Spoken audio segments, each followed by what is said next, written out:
Salam sejahtera, terima kasih kena bersama dengan saya di Nazilin Unity Channel.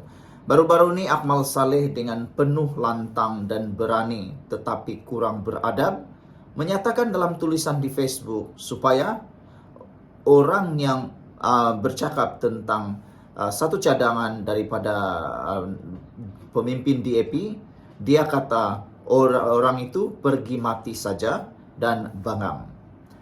Akhirnya pemuda DAP lantang bersuara menjawab Akmal Saleh. Beliau kata, wakil rakyat suruh orang pergi mati pun jenis bangang. Pemuda DAP sekali lagi bertelagah dengan Ketua Pemuda UMNO Dr. Akmal Saleh. Seterusnya menyerahkan perikatan mereka yang agak rapuh dalam kerajaan Madani. Apabila ulasan dan juga laporan berita ini dikeluarkan, ramai netizen yang mulai mengagak-agak. Adakah UMNO akan meninggalkan kerajaan perpaduan tidak lama lagi? Dan benarkah pilihan raya mengejut akan dibuat hujung tahun ini?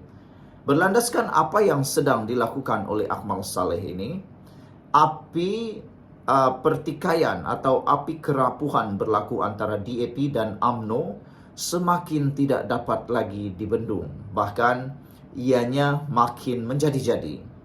Namun hanya kerana kekuatan Presiden UMNO dan kekuatan Presiden PKR juga Perdana Menteri dan Timbalan Perdana Menteri ini yang dapat mengekang ianya terus merebak. Nasib baiklah ada Anwar Ibrahim yang bijaksana, tidak mudah melenting. Begitu juga dengan Presidennya Zahid Hamidi. Selain daripada itu, kekuatan kepimpinan utama DAP juga telah mempengaruhi kekuatan kerajaan Madani sekarang. Jadi, ada satu soalan yang mudah. Mahu minta bantuan Anda semua. Tolong saya, bantu saya untuk kamu tinggalkan komen Anda. Agak-agak siapa yang akan terkena kesan yang besar? Adakah UMNO ataupun DAP yang akan terkena besar kalau kerajaan ini bubar? Saya pikir kalau kerajaan ini bubar, pilihan raya akan dibuat dalam masa terdekat. Siapakah yang akan menerima bahana besar? Mampu sudahkah? Itu soalannya. Sudah tiba waktunya kah UMNO boleh menang? Sudah tiba waktukannya UMNO berdiri sendiri. Nak lihatlah sejauh mana ketokohan Akmal Saleh membawa UMNO ini bangkit semula menjadi dominan. Sudah mampukah UMNO berdiri sendiri? Ataukah kalau diikutkan, kalaulah tahun ini pilihan raya, berapa sangatkah kerusi yang mampu dikutip oleh UMNO lagi? Silap-silap hari bulan mungkin akan lebih teruk jadinya. Hanya Akmal Saleh yang tidak dapat membaca keadaan politik semasa mungkin. Terlebih hero lah kata netizen. Pertikaian terbaru berpunca daripada kritikan Adun Merlimau yang dianggap kurang beradab terhadap cadangan ahli parlimen Raub Chow Yuk Hui berhubung pelantikan seorang menteri persekutuan bagi hal ehwal bukan Islam. Yang menjadi keheranan kita ialah ini baru cadangan. Kerajaan berhak menolak. Kalau baru cadangan pun dah suruh orang meninggal dunia atau mati atau dipanggil bangang, itu satu perkara yang agak tidak beradab. Bila yang jadi wakil rakyat ini tidak tahu fungsi kerajaan dan perlembagaan dan sensitiviti yang perlu dihormati, maka lahirlah wakil rakyat yang terlalu bangang begini rupanya, kata Akmal Saleh menulis dalam media sosial di Facebooknya. Menambah lanjut, Akmal Saleh kata, kalau idea begini pun disokong dan tuduh orang yang menentang ini penyokong pembangkang, maka jawaban saya kepada kamu adalah lebih baik pergi mati saja. Tulis Akmal dalam satu catatan di media sosial. Ada netizen kata, kenapa Akmal Saleh sekarang ini bahasanya makin seperti Samsing? Adakah Akmal Saleh sudah terikut-ikut dengan budaya tidak beradab ini, kata mereka. Macam mana orang nak hormat kalau Anda tak hormat orang, kata netizen. Kami tahulah Anda berjuang menjadi hero. Tetapi hero kalau dah tak beradab lagi, biasanya tidak akan diikuti orang lagi, kata netizen. Walaupun coba bertenang dan memanggil Akmal sebagai bro, namun setiausaha publicity pemuda DAP yang juga adun tanah rata, Ho Chi Yang, tidak dapat memandam rasa tidak puas hatinya. Tulis beliau, bro, bawa bertenang dulu. Betul, Islam adalah agama persekutuan. Tak pernah ada parti politik yang mempertikaikannya. Mungkin wakil rakyat yang suruh orang pergi mati saja pun adalah jenis bangang di mata orang lain, katanya.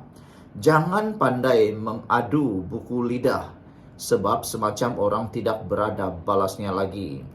Sebelum ini Malaysia kini melaporkan bahawa dua pemimpin pemuda DAP yang juga adalah peguam bela menangkis dakwaan bahawa cadangan penubuhan portfolio menteri bagi hal ehwal bukan Islam akan menjejaskan atau menggugat kedudukan Islam sebagai agama persekutuan. Lim Chuan Weng dan Jason Nge mengingatkan semua pihak agar tidak terjebak dengan apa yang mereka sifatkan sebagai perangkap politik Akmal Saleh dan Perikatan Nasional berhubung cadangan itu.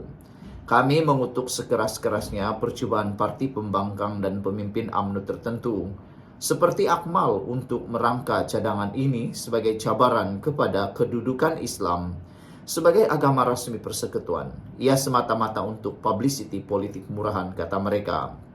Lim, Setiausaha Pemuda DAP, dan Nga, Ketua Biro Dasar Awam Sayap itu serta juga Adun Astaka berkata bahawa mereka telah menilai cadangan yang dikemukakan oleh Chow di Parlimen yang mencetuskan kemelut itu. Menurut mereka, sekadar cadangan pelantikan menteri untuk menyelia hal ehwal bukan Islam tidak mencabar status agama Islam kerana ia dilindungi di bawah perkara 3 Perlembagaan Persekutuan. Memetik demografi Malaysia, kedua-dua mereka menggesa agar cadangan itu dibincangkan secara teliti dan dipertimbangkan secara rasional. Hari ini sudah dinyatakan oleh Perdana Menteri Anwar Ibrahim bahawa beliau tidak setuju dengan cadangan tersebut. Jadi apa nak susah? Kalau Anwar Ibrahim dah tolak, selesailah. Nak kecoh sangat, kenapa? Jangan-jangan ada orang yang akan menunggang-nunggang lagi isu ini. Ping Merlin kata, bahasa jiwa bangsa, kesopanan dan kesusilaan rukun negara. Rakyat terkesan dan terpengaruh dengan bahasa-bahasa yang dituturkan oleh ahli-ahli politik, ahli-ahli parlimen dan ahli Dewan Undangan Negeri. Pergilah kamu meeting, jumpa, bincang berdepan lebih baik dari bertelagah dalam media sosial yang amat memalukan, kata Ping Merlin. Kotaro Minami kata bahasa mencerminkan jiwa seseorang. Daripada pertuturan dan tingkah laku si Akmal ini, ternyata dia memang jahil dan kurang ajar, kata Kotaro Minami. Sekian dulu untuk kali ini, jangan lupa tinggalkan komen Anda. Salam sejahtera, terima kasih kerana bersama dengan saya di Nazlin Unity Channel. Adakah dengan ini pengampunan Najib ditarik balik? Persoalan itu bermain-main di fikiran pelbagai lapisan netizen, pelbagai lapisan pengulas politik dan pengikut-pengikut politik di Malaysia. Tidaklah salah untuk mereka berfikir begitu. Kerana pertama itu hak mereka. Dan kedua, apabila Badan Peguam Negara menyatakan bahawa Mahkamah Khilaf menolak permohonan kebenaran mencabar pengampunan Najib. Baru-baru ini, Badan Peguam telah pun memberikan afidavit untuk mencabar pengampunan Najib. Namun demikian, Mahkamah telah menolak permohonan kebenaran mencabar pengampunan Najib tersebut. Tetapi reaksi segera daripada Badan Peguam ialah mereka memberitahu dan menyatakan bahawa Mahkamah sebenarnya khilaf, tersilap menolak permohonan kebenaran mencabar pengampunan Najib. Dengarkan terus ulasan ini untuk mengetahui mengapa Badan Peguam ini menyatakan bahawa Mahkamah melakukan kekhilafan. Badan Peguam menyatakan Mahkamah Tinggi terkhilaf apabila menolak permohonan kebenarannya untuk memulakan prosiding semakan kehakiman bagi mencabar keputusan Lembaga Pengampunan. Ia berhubung keputusan lembaga itu yang mengurangkan hukuman penjara dan denda terhadap Datuk Seri Najib Razak dalam kes penyelewengan dana SRC Internasional Sendirian Berhad berjumlah 42 juta ringgit. Dalam memorandum rayuannya, Badan Peguam berkata, Hakim Datuk Ahmad Kamal Ahmad Sahid terkhilaf dengan membuat keputusan ringkas bahawa semua persoalan undang-undang baharu yang dibangkitkannya tidak boleh dihujahkan. Kata badan itu, Mahkamah juga terkhilaf apabila memutuskan tiada satu pun daripada persoalan itu yang memerlukan penghujahan, perdebatan dan pertimbangan penuh serta mendalam pada peringkat pendengaran utama dan tidak sesuai di peringkat kebenaran. Badan Peguam selaku perayu berkata, Hakim terkhilaf dalam membuat keputusan berkenan kerana persoalan undang-undang baharu itu membabitkan pindaan penting kepada Perlembagaan Persekutuan. Begitu juga tegasnya, tiada duluan atau nas perundangan yang ditemui di mana-mana persoalan terbabit telah dibangkitkan oleh mana-mana pihak sebelum ini maupun telah dibincangkan, dipertimbangkan atau diputuskan oleh mana-mana mahkamah. Hakim terkhilaf dengan menolak secara ringkas hujahan kami bahawa Artikel 40 dalam kurungan 1A yang dimasukkan ke dalam Perlembagaan Persekutuan hanya pada 24 Jun 1994 pindaan perlembagaan telah mengubah undang-undang dengan ketara, iaitu dengan cara walaupun fungsi dan kuasa perlembagaan untuk memberikan pengampunan dan penangguhan hukuman sebelum ini dianggap sebagai hak prerogatif diraja, pindaan perlembagaan kini memerlukan yang di-Pertuan Agong dalam melaksanakan fungsi dan kuasa pengampunan untuk menerima dan bertindak selaras dengan nasihat lembaga pengampunan, katanya. Unsur budi bicara pribadi dan hak prerogatif yang sebelum ini wujud telah dihapuskan oleh pindaan berkenan, kata mereka. Walaupun pemberian pengampunan atau penangguhan hukuman sebelum ini dianggap tidak boleh diadili kerana ia adalah hasil daripada tindakan hak prerogatif diraja yang tidak boleh dicabar di mahkamah, kini tidak lagi begitu, kata Badan Peguam itu.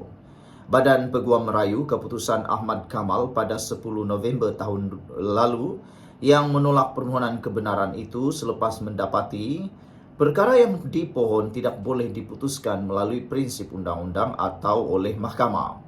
Dalam keputusannya, Ahmad Kamal berkata, Mahkamah berpendapat nasihat Lembaga Pengampunan Wilayah Persekutuan adalah sebahagian daripada proses yang membawa kepada pemberian pengampunan oleh Yang di-Pertuan Agong. Hakim itu berkata, justru ia bukan perkara yang sesuai dan wajar untuk disemak semula di hadapan mahkamah ini, katanya. Kata beliau lagi, beliau mendapati budi bicara pengampunan perkara 42 Perlembagaan Persekutuan adalah pelaksanaan langsung budi bicara mutlak yang di-Pertuan Agong dan bukannya Lembaga Pengampunan Wilayah Persekutuan atau kuasa yang diwakilkan kepadanya. Pada 26 April tahun lalu, Badan Peguam memfailkan permohonan kebenaran semakan kehakiman berkenan dengan menamakan Lembaga Pengampunan Wilayah Persekutuan Kuala Lumpur, Labuan dan Putrajaya serta Najib sebagai responden.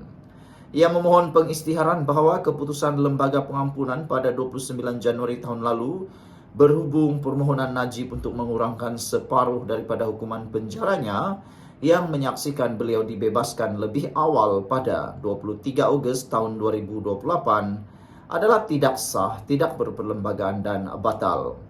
Ia juga memohon pengisytiharan bahawa keputusan Lembaga Pengampunan menyalahi undang-undang, tidak berperlembagaan dan tidak sah. Sehubungan itu, ia memohon perintah sertiorari terhadap lembaga terbabit untuk membatalkannya serta memohon injuksi kekal menghalang bekas Perdana Menteri atau wakilnya daripada mengemukakan sebarang permohonan untuk pengampunan, tunda hukum atau lega hukum kepada Lembaga Pengampunan. Turut dipohon perintah larangan terhadap Lembaga Pengampunan untuk menerima, mempertimbangkan atau menentukan sebarang permohonan daripada Najib bagi pengampunan, tunda hukum atau lega hukum.